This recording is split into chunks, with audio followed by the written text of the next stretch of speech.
তো সবাইরে good morning, সবাইরে জয় জগন্নাথ। সরি জানোই কালকে রাত্রে পুরী আইছি, তো আজকে সকালে জগন্নাথের দর্শনের লেগে বাইরে গেছি।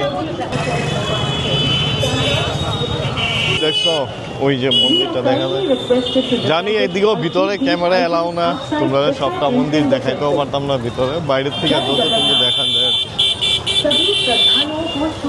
এখন বেশি না, এখন সকাল 8টা বাজে, কিন্তু এত ভিড় মনে হয়। आदि जैसे प्रतिबंधित वस्तुओं को मंदिर परिसर के भीतर ले जाना सख्त वर्जित है। कृपया मंदिर में प्रवेश करने से पूर्व इन वस्तुओं को बाहर ही जमा करें या सुरक्षित रखें। এদিকে মাইকিং করে দিতেছে, মন্দিরে ক্যামেরা, জুতা, ঘড়ি, বেল্ট কোনো কিছুই এলাও না। Hi, welcome back to my blog. আর ব্লগটা শুরু হওয়ার আগে তোমরা সাথে ছোট্ট একটু কথা কয়ে নিই। অ্যাকচুয়ালি আজকে ছিল পুরীতে আমার ডে 3, মানে তৃতীয় দিন। কালকে রাত্রে আমি পৌঁছাইছিলাম। তো সকালে ঘুমের তুইটা অনেক সকাল বাইরে হয়ে গেছি গা মন্দিরের উদ্দেশ্যে, যে কারণে আমার এই ব্লগটা বানাইতে দুইবার আমার আওয়া লাগছে, একবার সকালে একবার বিকালে, কারণ প্রচণ্ড গরম ছিল। সকালে একদম খালি পেট আইসলাম, তো এই পূজা দিয়া বাড়িতে আমার মন্দির থেকে বাইরে গেছিল প্রায় 2টা-3টার মতো, যে কারণে আমি আবার ফ্রেশ হয়েছি, আবার আইসি ব্লগটা বানানোর লেগে। অনেকটা কষ্ট হয়েছে। তো প্লিজ তোমরা একটা subscribe, follow, like, comment sure করে যাবা, নাইলে আমার কাছে খুবই খারাপ লাগবো। আর তোমরা ব্লগটা এনজয় করো। জানি না কেমন হয়েছে, আমি নতুন ব্লগার, ভালো হইলেও জানাইও, খারাপ হইলেও কমেন্টে নিশ্চয়ই জানিয়ে দেও। ওই যে এদিকে জুতা টুতা রাখবো সব ব্যাগ ট্যাগ কাউন্টারে। নমস্কার সবাইরে, কেমন আছো? আশা করি ভালো আছো। তো আমি এখন আছি জগন্নাথ ধাম। যে 4টা ধাম আছে তার মধ্যে শ্রেষ্ঠ যে ধামটা পুরী জগন্নাথ ধাম, পুরী জগন্নাথ ধামে আছি। তো আজকে আমি এলে আমার আজকে 2 দিন এই পুরী জগন্নাথ ধামের মধ্যে। এই 2 দিনের মধ্যে আমি তোমার জগন্নাথ ধামই 2 দিন কাটাই দিছি। আর এটার মধ্যে একটা আলাদাই শান্তি আছে। তোমরা যারা জগন্নাথ ধাম আইছো নিশ্চয়ই তোমরা জানো যে এটার মধ্যে এই জগন্নাথ যদি না ডাকে কেউ এই জগন্নাথ ধাম আইতে পারে না। তো এই প্রভু ডাকছে, আমি আইছি, অনেকটা মনে শান্তি, যাওয়ার ইচ্ছা হয় না। তো এই তোমাদের সাথে আজকে আমি জগন্নাথ ধাম নিয়ে কিছু কথা কইব। এই যে জগন্নাথ ধামটা দেখতেছ, তোমার এটা 4টা দরজা আছে ঢুকার। এই যে সামনে যে দরজাটা দেখতেছ এখানে, এটা হচ্ছে মুখ্য দরজা, বা যেটাকে সিংহ দরজা বলা হয়। এই মুখ্য দরজা দিয়ে তোমরা ম্যাক্সিমাম এন্ট্রি, বাকি দরজা দিয়ে এক্সিট। আর অন্য খান দিয়েও তুমি এন্ট্রি করতে পারবা, তার লাগে তুমি ভিআইপি এন্ট্রি নিতে হইব, বা তোমার পান্ডা ধরতে হইব। পান্ডা ধরলে তুমি পূজা দিয়ে, মনে করো 400-500 টাকা দিয়ে তুমি পূজা দিয়ে আইতে পারবো। একটা কথা মনে রাখবেন, শাস্ত্রে বলা আছে কিন্তু যে আপনি যদি 4 ধাম ভ্রমণ করেন বা 4 ধামের দর্শন করেন, তো লাস্টে কিন্তু জগন্নাথ ধাম দর্শন হয়। হ্যাঁ, এটা ঠিক। আপনি বাকি ধাম দর্শন করে আয়েছিলা, লাস্টে আপনি জগন্নাথ ধাম দর্শন করতে হইব। এই এরিয়াটা পুরা নো ফ্লাই জোন।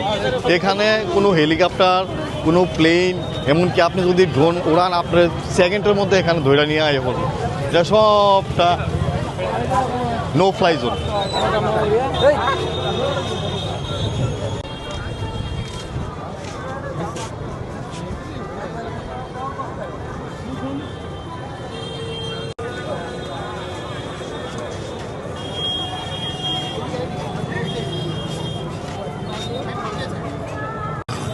পুরী ধাম আইলে নিশ্চয়ই আপনি ভিতরে প্রসাদ নিয়ে যাবেন, ভোজন যেটা প্রসাদ হয়, ভোগ। কারণ এটা কোয়া হয় কি, ভগবান বিষ্ণু যে সময় পুরী ধাম ভোজনের লেগে আইতেন, এর লেগে পুরী ধামের যে ভোজন বা ভোগ আমরা যেটারে কই অন্ন ভোগ, এটা খুব ফেমাস, বা এটা আপনার মনে একটা আলাদাই শান্তি দিব। তো কইতে পারো আমি ধর্ম সম্বন্ধে তোমরা এত জ্ঞান দিতেছি, এত কিছু, আসলে জ্ঞান ট্যান কিচ্ছু না। আমি ধর্ম সম্বন্ধে কিছুই জানি না। ভগবান ডাকছে, মন চাইছে, আয়ে পড়ছে।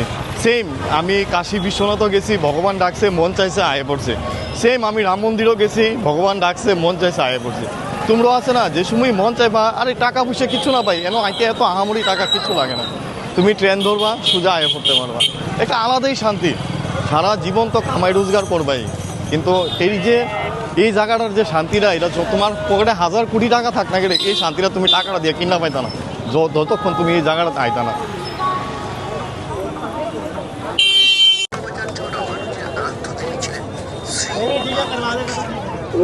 আর এদিকে হোটেল এত কস্টলি না, অনেক লো রেঞ্জের ধর্মশালা আছে, হোটেল আছে, অনেক কমে থাকতে পারবে। এর থেকে আমরা ত্রিপুরার সামান্য হোটেলেরও অনেক রেট বেশি, এন অনেক সস্তা, খাবার দাবার সস্তা, মন্দিরে প্রসাদ ফ্রি আছে। তুমি কি করবা, এদিকে সব মন্দির নগরী, মানে প্রত্যেক জায়গায় জায়গায় এদিকে তুমি মন্দির পাইবা একদম free.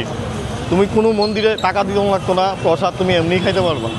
You are kindly requested to deposit or keep these items outside before entering the temple. जय जगन्नाथ।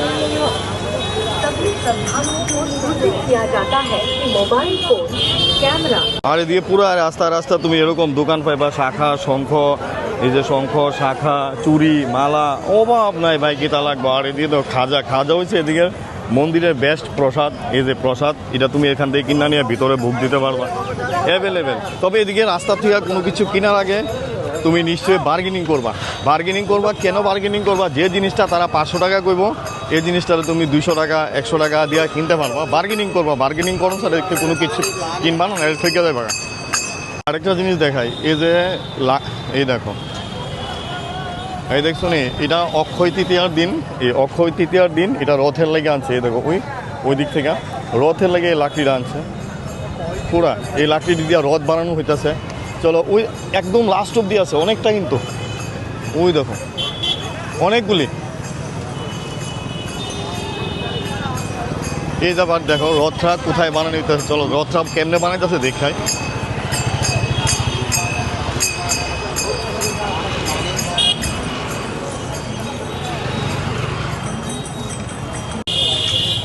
এই দেখো এখানে রথ বানানো হইতেছে, সামনে রথযাত্রার লেগে। এই যে চাকা দেখছো, এইখানেও 24 ঘন্টা কাজ হইতেছে। এই অক্ষয় তৃতীয়ার থেকে এই কাজটা শুরু হয়, যাত্রা হয়, তারপরে তারা কন্টিনিউয়াস এই কাজটা করতে থাকে।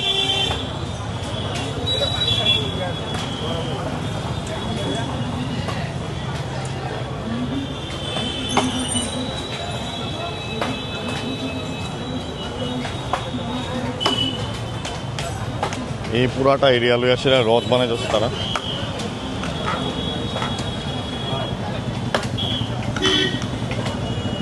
আরেকটা জিনিস যেটা আমি এদিকে আয়াসেরা জানছি, আগে আমি জানতাম না।